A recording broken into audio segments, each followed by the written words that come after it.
Okay, so now we have a problem. Since all of the trig functions are positive in two locations, and all of the trig functions are negative in two locations, we have to use our own capabilities to figure out the size of an angle because the calculator just can't do it. Even at $100 or $120, a graphing calculator cannot find the value or the size of an angle given a ratio for the value of a trig function because there are two answers. So that's what we're going to hit upon in this segment. But before we do that, let's remember where all the trig functions are positive. So I'm sorry, I'm scrolling here.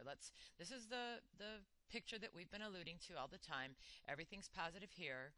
Sine and cosecant are positive in the second. Cosine and secant are positive in the fourth, and tangent and cotangent are positive in the third. So all I ask you to think about before you type the number on your calculator, but that is what I want you to do. I want you to type the cosine of 321 degrees on your calculator. Go ahead and do that. And you should check yourself, please. I'm giving you the response to that, but make sure you check it. A 321-degree angle is over here in the fourth quadrant. And cosine is supposed to be positive in this quadrant. So did your calculator give you that positive response? As a quick, and I'm not going to do this every time, as a quick check, just be reminded that this angle of 321 degrees, which is about right here in the fourth quadrant, again, I'm speaking about that angle, but its reference triangle looks like this. And what we did just now is we compared the side X to the side R.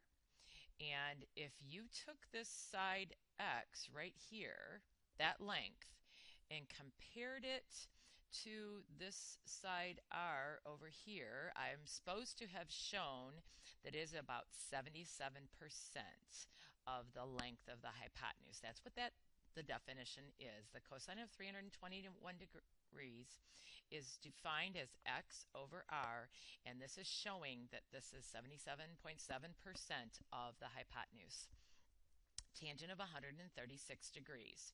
If you type that on your calculator, you're going to get a negative 0.966. And I do need you to be able to find that out. But I want you to also notice that a 136-degree angle is in the second quadrant. And so if we go over here in the second quadrant, we see that only sine and cosecant are positive in the second quadrant. The other four trig functions should be negative, and sure enough, the calculator was able to tell me that that's a negative 0.966. Again, because these two are a little bit easier, I just want you to see in the second quadrant, 136-degree angle. So let's see, that's 90 plus 46. So that's practically splitting the quadrant into a 45-degree angle. So again, we're speaking about that angle right there. But when I draw the reference triangle for this, the definition for tangent is y divided by x. And would you notice that in this picture, y and x are about the same size? Pretty close to the same size, so the answer should be close to 1. But remember that it's y divided by x is the definition, and in this case y is positive and x is negative. So a positive divided by a negative should be that negative response, and I expected an answer close to 1 because the ratio of these two sides, they're about the same. If you want to find the secant of 256 degrees, first of all, where is it? So that's in the third quadrant. So right over here, the only trig functions in the third quadrant are these two. So I expect my calculator to give me a negative answer. The way I type that on my calculator is use its reciprocal function, which is cosine. And because the two of these are inverses of one another, to find an answer of a negative 4.134, I would type 1 divided by the cosine of 256 in my calculator. Remember, your calculator right now has to be in the degree mode. You cannot be, so you'd hit your mode key and check to see if you're in radians or degrees. 443 degrees is once around the circle and then about 83 degrees more, because if you subtract 360 from that, you have 83.7 degrees. So this angle is in the first quadrant.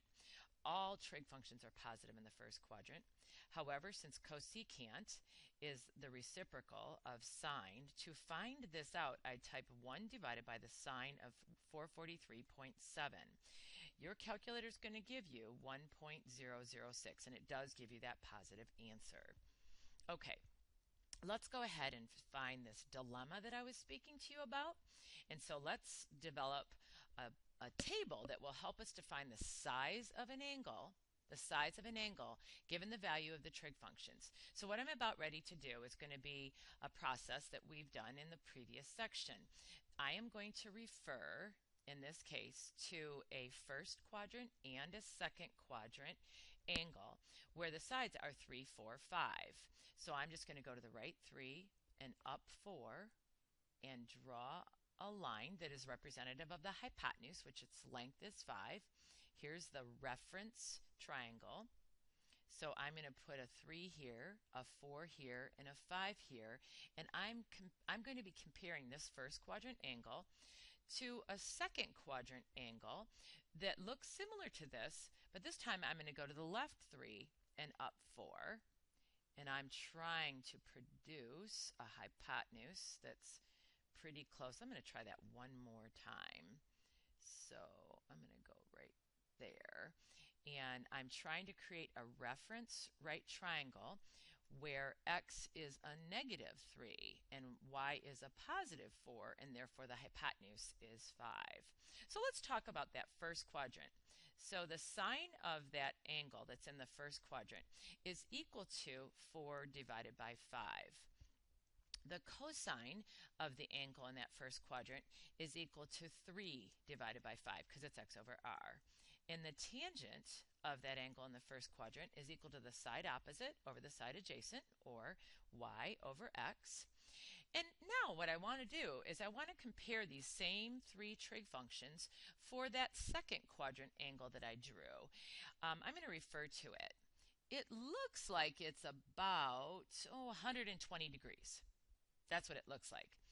But what's most important is that this angle right here and this angle right here are equal in size, the ones that are highlighted by the blue. But let's not worry about that quite yet. The sine of that second quadrant angle that looks to be about 120 or 130 degrees is equal to y over r. And y is equal to 4, and r is 5. The cosine of that second quadrant angle, the definition is x over r, and in this case x is a negative 3 and r is 5. And the tangent of that second quadrant angle, again, definition is y divided by x, and my y value is 4 and my x value is a negative 3. So okay, we've done this before, but what I want you to notice now is that the value for sine for these two angles is identical. So if you would please take your calculator right now and go into it and say, hey calculator, would you tell me the size of theta? And the way we do that is we type second sine. This is the way we write it. Please notice above your sine key on your calculator is sine minus 1. That's your way of going into the calculator and saying, if the ratio is 4 over 5, would you tell me, calculator, the size of the angle? And the calculator should tell you that that's a 53.1 degree angle. But it only gave me this angle, this blue one in the first quadrant. And I want the calculator to be able to tell me this one that's, more than 90 by some amount right here. And it can't. It just can't do it. So what I have to do is I have to use this reference angle of 53 degrees, and to find the arc, to find the size of this angle for this red angle that I've represented here, I've got to go all the way over to 180 degrees and subtract this 53. So 180, halfway around the circle, subtract the 53, and that will tell me the size of that angle that I've been estimating this whole time. And 180 minus that 53.1 is going to give me a 126.9 degree angle. Finally, let's do a little check. So let's see if the calculator understands. So let's find the sine of 53.1 degrees on our calculator. And could you also find the sine of 126.9 degrees on your calculator?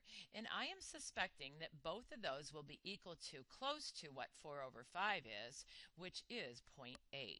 So we were able to tell the calculator what the two angles are that have the ratio of 4 over 5.